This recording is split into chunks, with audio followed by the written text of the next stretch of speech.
Bom, agora a gente começou bom dia, agora já boa tarde. Primeiro eu queria agradecer pelo convite, agradecer a professora Clícia, a Micaela, a Patrícia, pela organização, por terem montado toda a nossa apresentação. E aí eu vou tentar, de uma forma mais sintética possível, falar um pouco da pesquisa que eu iniciei quando ingressei no mestrado, no programa de Literatura e Crítica Literária da PUC, aqui em São Paulo, e fui orientada pela professora Maria José Palo. É ruim segurar o microfone, porque dá para perceber que a gente está meio nervoso, né, para falar, treme. Daqui a pouco eu relaxo. Mas aí eu queria apresentar aqui hoje uma proposta que eu chamei de projeto narrativo do livro ilustrado e o texto potencial, que é depurando um pouco já aquele título muito acadêmico, né, da minha dissertação, e comentar com vocês algumas questões, né, que foram as primeiras questões que me levaram a querer pesquisar, que eram inquietações minhas como leitora de livros ilustrados e como produtora também, querendo entender melhor o que eu estava fazendo e produzir esses livros, fazer livros melhores, mas de uma forma mais consciente, né? E então algumas perguntas eram: que texto é esse que eu leio e que não está impresso no livro? Onde está? Né? Como é possível ler além das palavras e das imagens que estão impressas nas páginas do livro? Como se constrói o livro para que eu leia um texto imaterial? Né? Então, essas eram algumas perguntas. E aí, lá em 2011, quando eu comecei o mestrado, a minha hipótese foi demonstrar a existência de um texto imaterial que pode ser lido entre a palavra e a imagem. Né?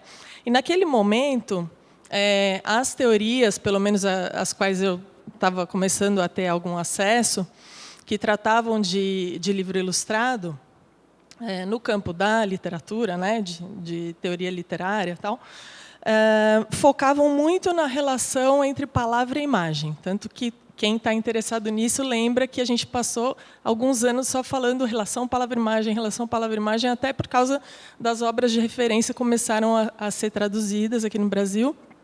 Talvez a principal naquele momento fosse recém-publicada a obra da Nikolaeva e da Scott, né? Para ler, agora já me fugiu o título, mas para ler o livro ilustrado, ou esse é o da livro ilustrado Palavras e Imagens, né? Para ler o livro ilustrado é o da Sophie van der Linden, também mais ou menos na mesma época. E aí eu nesse momento, lendo esses textos e buscando outras referências, eu encontrei muito o design como algo muito importante a ser considerado, a ser lido como parte do livro, né? A proposta sempre de ler esse livro como um todo, né? Mas como uma informação paralela, não como parte de um texto, como parte da narrativa, né? Em igualdade nessa relação palavra-imagem.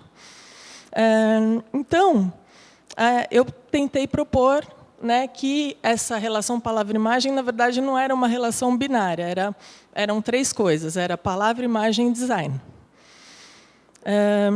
Isso era uma coisa, por exemplo, o Odilon, que está sentado aí, já falava disso. Né? Várias pessoas, vários ilustradores e produtores de livros, autores, tinham essa consciência muito clara, né? Mas eu estou falando aqui num campo teórico, né? De pesquisa e tal. Não encontrei nenhuma teoria que desse, né, que colocasse isso dessa forma.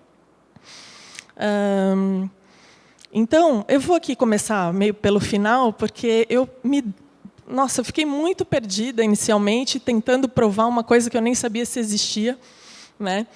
Quando eu comecei essa pesquisa. E aí, quando eu pego agora a dissertação e leio o resumo, nossa, fica tão claro. Mas isso é o final, né? O resumo é como a capa do livro, né? A gente faz o livro inteiro, aí depois você fala, bom, como que vai ser essa capa, né?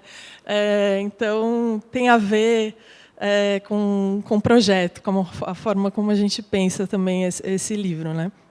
Então, vou pedir licença para ler um trechinho desse resumo, né?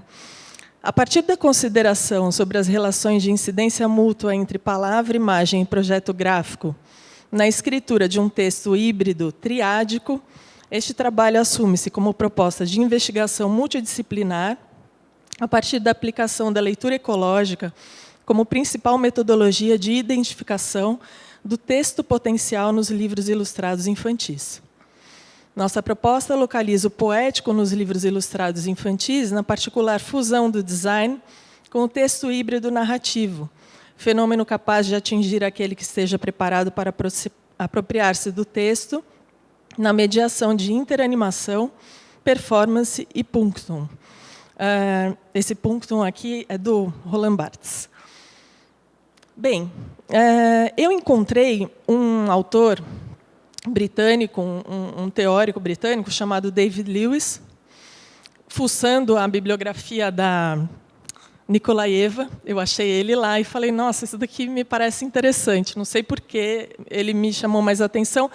E, quando eu li o livro dele, foi aquele momento de alegria, né? Porque tinha encontrado, finalmente, um caminho que me fazia muito sentido, que é uma proposta dele de metodologia de leitura, que é a leitura ecológica, né? Do livro ilustrado, especificamente. E eu acho que, pensando em retrospecto, fez tanto sentido para mim, porque, quando eu penso a criação do livro ilustrado, é um processo orgânico, um processo ecológico, né? Na parte da tarde, quando a gente for falar um pouco sobre os livros nossos, produção, eu vou tentar puxar isso, né? Como no momento em que eu estou pensando o livro, eu percebo essa movimentação que é muito orgânica, né? Você mexe de um lado e isso reflete no outro, então você também tem que alterar um pouco aqui, né? Rever o projeto como um todo. As coisas estão sempre uma influenciando a outra, né?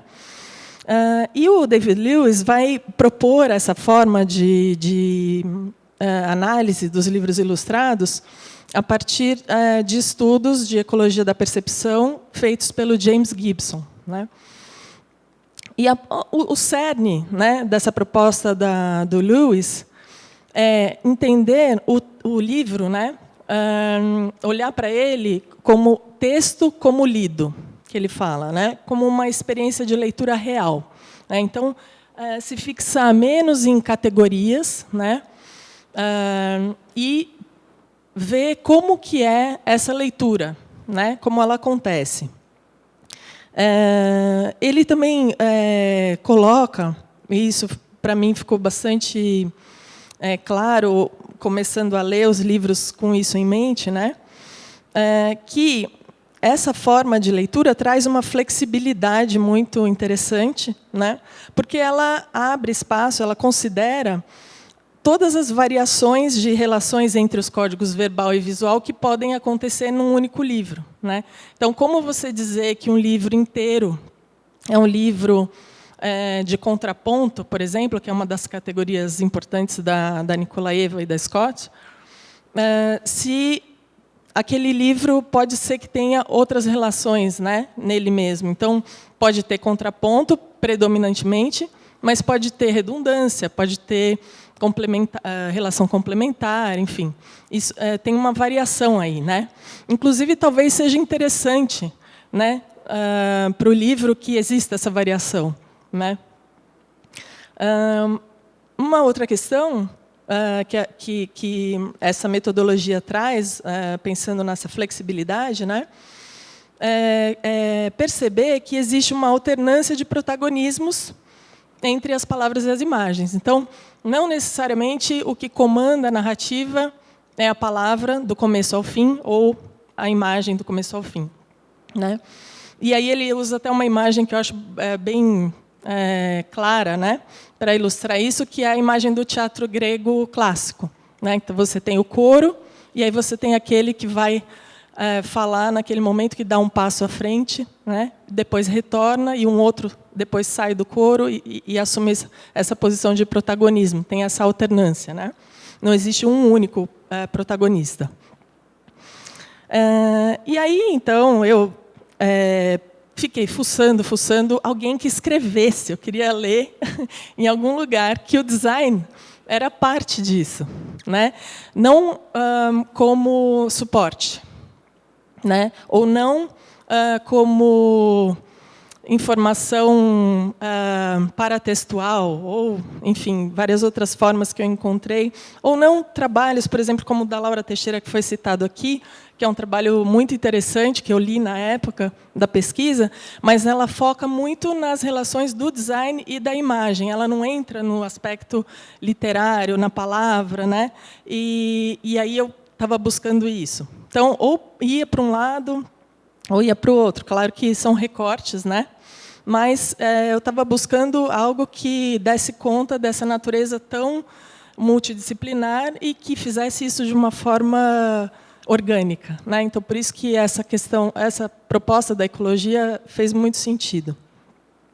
Então, eu propus nesse trabalho que houvesse, que a gente pudesse entender, né, essa fusão do design com esse texto híbrido, construído em palavra e imagem, e não como algo que vai correndo em paralelo, né?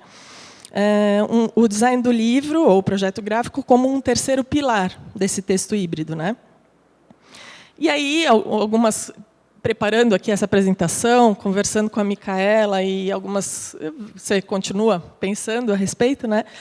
Algumas questões que foram surgindo depois, mesmo na época da dissertação, né? Bom, mas e quando esse projeto gráfico é silencioso, né? Quando ele está ali quase camuflado a ponto de que você pode esquecer que você está lendo um livro que tem um projeto gráfico, né? Isso faz com que ele saia, né, da equação? Na minha opinião, não. Porque esse texto não prescinde de qualquer um desses códigos, né? A gente ouviu um pouco a Patrícia falando, e é uma concepção interessante você pensar a imagem que fala, as palavras dessa imagem, né? Porque a gente costuma dizer que não é porque não tem uma narrativa verbal explícita, né, impressa no livro, que ela não existe, uma narrativa, né? Que não existe uma história que está sendo contada ali. Você não vai inventar nada, né? Você vai fazer leituras várias, mas não vai inventar, né? Então, não é porque não tem palavra que a palavra não deixa de estar presente, de alguma forma, né? E um projeto gráfico, eu entendo da mesma forma. Então, o projeto gráfico, mesmo quando silencioso, não deixa de ser essencial, né? Essa questão da ecologia ainda, né, de entender o livro como um organismo vivo, como, usando a analogia com a ecologia, como um ecossistema, né, inclui pensar a relação entre o livro e o leitor, né? Numa relação, assim como entre os códigos que compõem esse texto, de influências mútuas, né? Então, o leitor age sobre o livro e o livro age sobre o leitor, né? E essas leituras vão sendo constantemente reatualizadas, né? E aí o Lewis coloca um aspecto interessante que ele chama de interanimação, que é o que permite que aconteça esse texto de fato, né? Porque esses códigos estão lá colocados em relação, mas é necessário uma articulação para que se leia esse tal texto imaterial aí, né? O texto que não está nem escrito, nem desenhado e nem em nenhuma outra parte do livro, mas que eu estou lendo, né? Então, a interanimação, que é um movimento de ir e vir entre esses códigos, né, que compõem esse texto.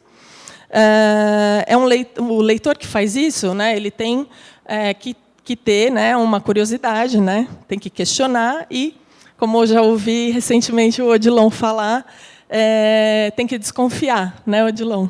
Eu acho muito bom esse termo, da desconfiança, porque é isso, né? Procurar. Deve ter alguma coisa aqui. Pode ser que a gente não encontre, mas assim, a gente precisa entender que esse é um livro que pede isso do leitor, né? Então, no meu trabalho, o que eu tentei propor para explicar esse texto imaterial, né, foi algo que eu chamei de texto potencial. Esse texto potencial é um texto que está entre a palavra, entre a imagem e entre o projeto gráfico, né? É um texto que é fruto da expressão de uma escritura, que é um termo do Roland Barthes, né? Que é um como se escreve, né? Qual é e como se desenha um projeto narrativo. Tá? Então, esse texto potencial só pode se revelar se acontecer essa interanimação, esse movimento de ir e vir entre os códigos, para trazer esse texto potencial à tona, né? Então, é algo que está ali, inscrito, né, projetado, mas que eu posso passar por esse livro sem me dar conta, sem ler esse texto. Por isso eu chamei ele de potencial. Ele está lá, mas se você não agir, né, se o leitor não atuar, não vai acontecer. Aí eu vou mostrar aqui alguns... tinha aqui uma tela para apoiar, mas esqueci. Aqui, esse foi um dos livros que eu analisei no mestrado, Formigas.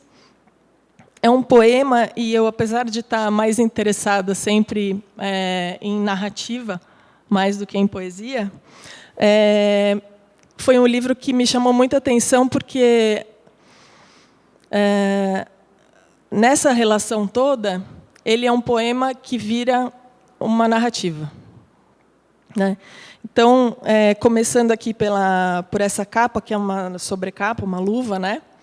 É interessante porque tem esse verde aqui, então já evoca grama, mato, enfim, esse habitat natural das formigas, né? E a parte de dentro é preta. Então, eu fico pensando, não sei vocês, mas eu fico pensando num buraco das formigas, né? Nos caminhos, né?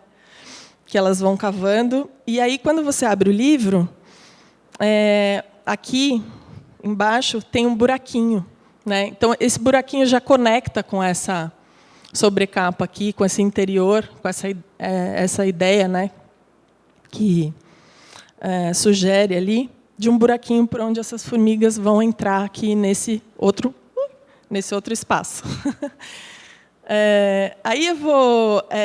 como eu estudei e penso sempre livro ilustrado como literatura, não dá para ler um livro ilustrado sem ler o texto também, só mostrando as imagens. Senão a professora Maria José me deserda, né? Então, eu vou ler para vocês o poema, rapidinho, tá? Ele é curto. Era para eu ler aqui no livro, porque eu não sei se eu vou conseguir ler aqui. Bom, espera aí. Vamos lá. As formigas enfileiradas dão um selinho. É aqui mesmo. Dão outro selinho. E vão, não sei para onde. Essas formigas que não têm pudor. No canto da casa, vão selando, melando, não sei para onde. Essas formigas com suas anteninhas danadinhas. O menino distraído, mas que tudo via, selou com seu dedinho o caminho das formigas. E foi uma desatenção de antenas, que ninguém sabe mais se foram para Atenas ou Barbacena.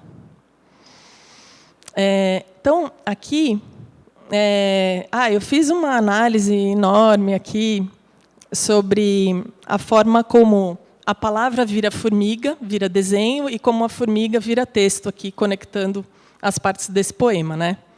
Então, se depois alguém quiser, pode me mandar um e-mail, eu passo essa leitura. que esse é um problema, né? A gente começa a entrar nas análises e começa a ver um monte de coisa que depois você fala, nossa, será que todo mundo vai ver a mesma coisa que eu estou vendo? Quando você falou, né, dessas questões, também sempre continuo me perguntando sobre isso, mas tem uma coisa que eu sempre falo, até quando dou aula para os alunos, que a gente precisa se ater aos fatos, né? Então, eu tenho uma liberdade até certo ponto, né, porque eu tenho que partir de fatos visuais, fatos verbais, fatos materiais, das informações que estão ali diante de mim, né? Então, sempre voltar para isso é uma forma também de ir limpando as viagens, né? Então, aqui são só algumas fotos para mostrar essas possibilidades de interanimação, né? Porque, na verdade, quando o texto fala não sei para onde foram, né? Foram não sei para onde, as formigas vão para o lado de trás, né? Aqui vai ficar difícil conseguir mostrar, mas elas vêm para o lado de trás e, automaticamente, mesmo que você esteja fazendo a leitura tradicional, vamos dizer que o livro estivesse dobrado, eu quero. Segura só um pouquinho aqui, peraí. Deixa eu fazer aqui. É compridésimo. É muito comprido.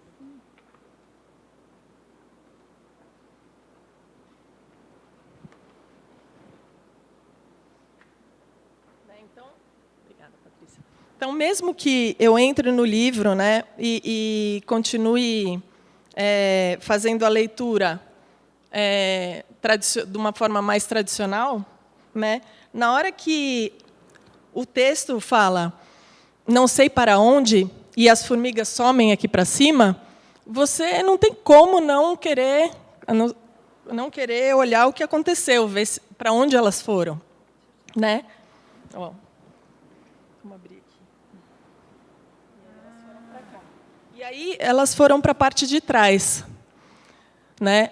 Para a parte de trás do livro, que para mim nessa hora virou uma parede, porque aí você começa, cada um tem as suas histórias, mas eu fui uma criança que passei a infância mexendo com trilha de formiga, vendo de onde que elas estavam indo, para onde que elas queriam ir, né? Obrigada, Patrícia. Eu vou tentar mostrar no computador agora para ficar menos caótico. E aí aqui tem, inclusive, essa previsão, né, de um espaço para você colocar o dedo e simular essa... É uma referência, lógico, a essa brincadeira, né, de bagunçar essa trilha das formigas, que parece tão organizada, mas que já tinha, tanto na imagem quanto na palavra, dado uma dica de que, na verdade, elas também são bagunceiras, que elas também são caóticas, que também elas vão para todos os lados e você não sabe para onde elas vão, que você nunca vai encontrar de onde elas vieram e para onde elas estão indo, né? Essa que é a brincadeira aqui. Então, esse é um exemplo muito atrapalhado aqui de uma interanimação, né? Considerando tudo. Então, considerando os aspectos materiais, o espaço que esse livro vai criar, quando você começa a manipular, brincar com ele, né? Como essa imagem vira palavra, como essa palavra vira imagem também, tudo isso. Aí um outro exemplo aqui que eu trouxe foi esse livro do Roger Mello, Zubair e os Labirintos, que eu não vou poder ler porque ele é longo, mas, resumindo muito, para quem não conhece, é a história de um menino que vive em Bagdá, né, e ele está lá em meio aos escombros, né, durante a guerra. E, pelo que dá para entender aqui, da quarta capa, o Roger se inspirou num fato real, né, e ele traz isso para a narrativa de quando foi destruída e saqueada a Biblioteca Nacional em Bagdá, né, e que tesouros inestimáveis da nossa história, da humanidade, foram perdidos, foram roubados, estão no mercado negro, né, de obras de arte. Mas o que interessa para a gente aqui é que esse menino está lá e ele percebe o que está acontecendo, esse saque. E entre um míssil e outro, ele vai correndo, se escondendo entre os escombros e vê uma porta aberta, porque tem alguém por ali atirando, e ele entra no museu e ele acha um embrulho, que é um tapete enrolado, que tem alguma coisa dentro. E ele pega e sai correndo e se esconde num lugar e começa a desenrolar esse tapete e descobre lá dentro um livro, né? Então, a proposta aqui é interessante, porque isso está sendo contado aqui, e, ao mesmo tempo que você vai desenrolando o tapete, né, para encontrar o livro lá dentro, né? Então, é bem interessante como acontece, né, essa experiência de leitura que está completamente vinculada aqui ao aspecto ficcional, né? E aí tem esse livro, que é o livro que o Zubair encontra, que é Os 13 Labirintos, né? E que tem a lógica dos livros orientais, né? Ele abre, ao contrário do que a gente lê no Ocidente, né? E aí tem aqui muita variação, né? Aqui, ó, é a abertura, né? Aí que esse é o livro interno, Os 13 Labirintos. E aí aqui começa. Esse é o primeiro labirinto, mas não tem ilustração, né? E não tem ilustração porque o primeiro labirinto é um sonho do rei.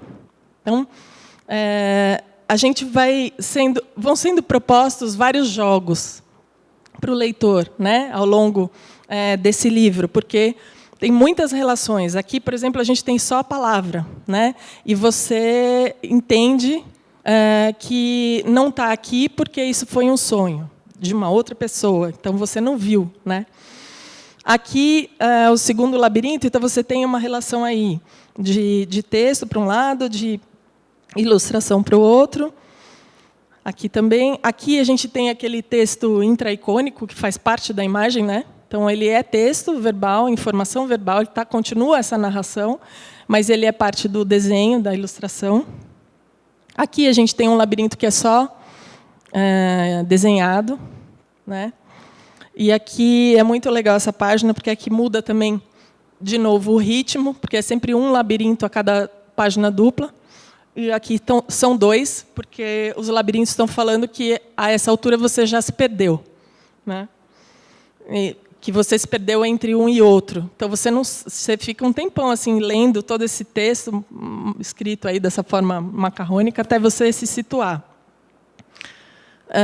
E aí, aqui, inclusive, a fonte muda, né, porque já é um retorno para o momento do Zubair, né, desse personagem. Então, a gente já sai do livro, desse livro ficcional aqui, e entra no nosso livro real, que está contando a história do Zubair, né? E isso é muito indicado com sutileza por uma mudança de fonte, que volta para aquela fonte do início, né? Aí aqui, deixa eu ver meu tempo aqui. Ixi, está quase, né? Está na hora. Vou tentar mostrar bem rapidinho esse daqui, que eu só queria dar um exemplo de livro-imagem, né?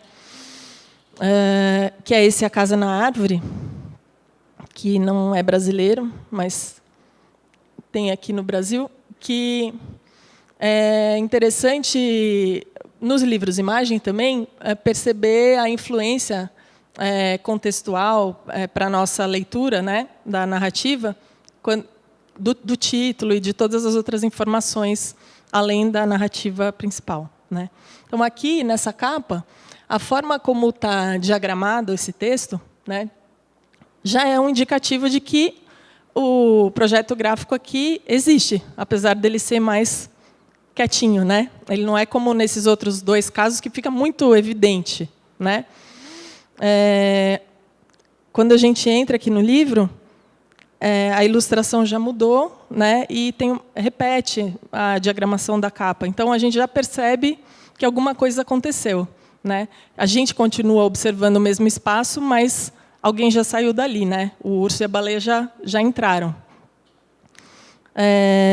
E aí, aqui, eu não vou ficar mostrando muito, que não dá, porque eu quero concluir para vocês entenderem onde eu quero chegar.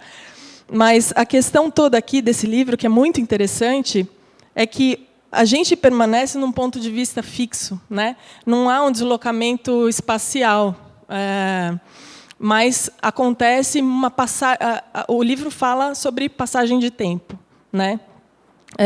E aí, lendo mais uma vez, outra vez, eu me dei conta de que esse nosso ponto de vista, apesar da gente estar olhando de fora, né? Somos um espectador que está fora, o nosso ponto de vista é o mesmo ponto de vista desses ursos que vivem na árvore, porque é um tal de bicho chegar e voltar, ir embora, e as estações que vão mudando, né? Está falando aqui de movimentos migratórios também desses animais todos, mas são esses dois companheiros que estão lá nesse lugar que eles escolheram para viver e dali eles não saem, né? Todo mundo vem, vai e eles vão observando o que vai acontecendo, mas eles continuam ali.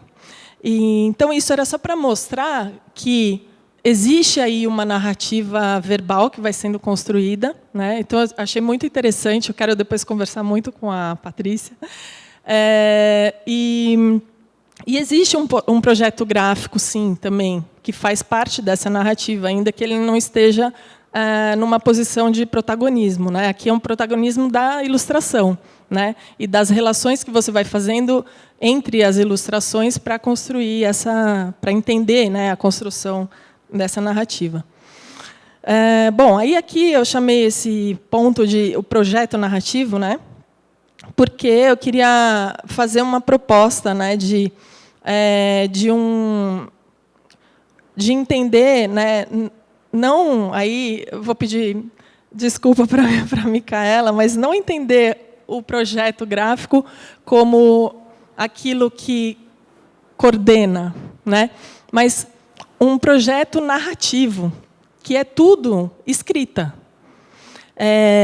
Então, eu queria propor para a gente pensar que o livro ilustrado é ele todinho, um texto, né? Foi nisso que eu tentei chegar com essa história do texto potencial, né? E aí eu usei, né, para fundamentar essa proposta na época da pesquisa, o conceito de escritura do Roland Barthes, né? Mas hoje, pensando, me faz muito sentido. Eu fui começando a falar isso e tentar depois entender do que era o que eu estava falando. E eu percebi que eu começava a falar em projeto narrativo, e, na verdade, o projeto narrativo é a escritura, que eu já tinha escolhido lá. Mas é uma outra forma que me parece mais clara hoje, para dizer o que é, né?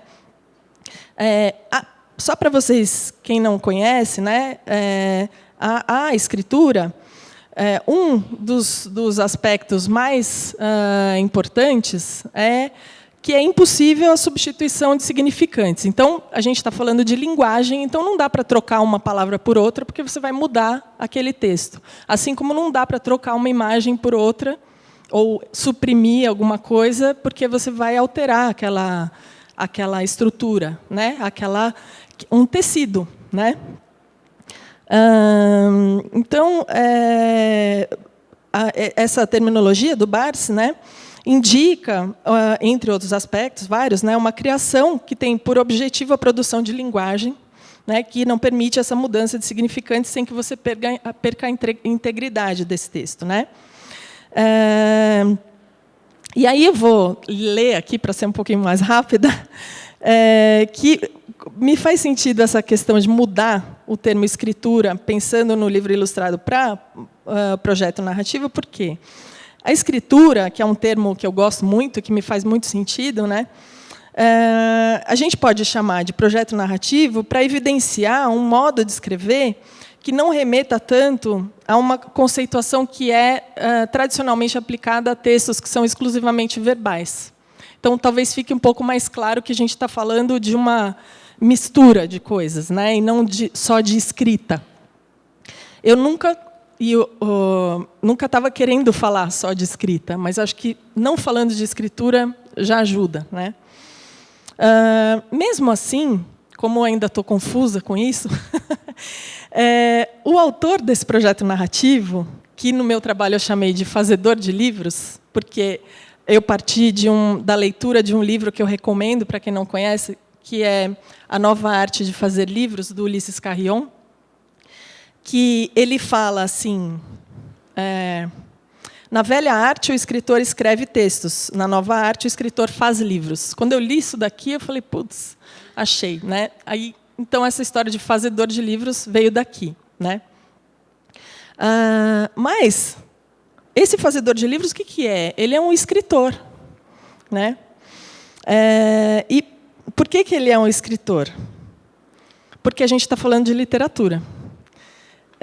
Porque eu acabei de falar para vocês que eu queria propor a gente pensar esse livro ilustrado inteiro como um texto. Né? Inteiro, projeto gráfico, ilustração, palavra ou não palavra, presente, todo um texto. Né?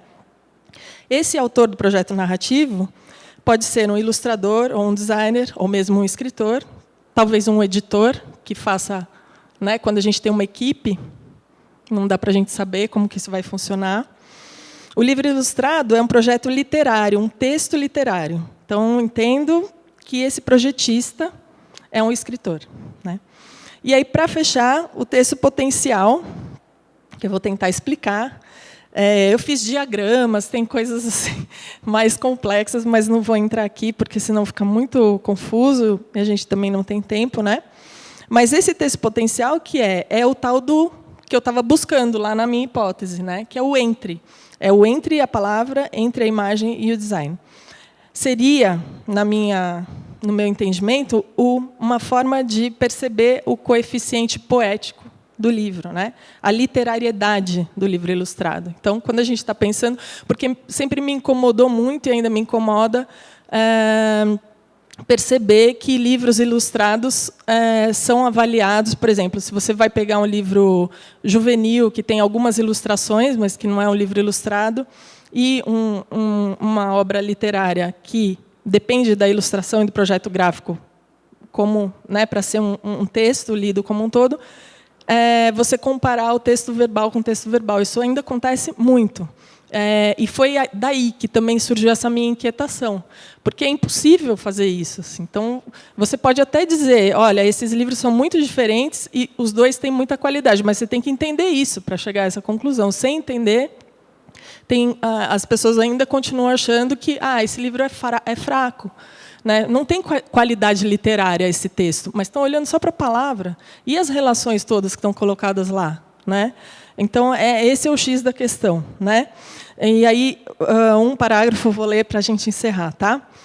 Então, eu já citei algumas vezes essa expressão, texto potencial. Né?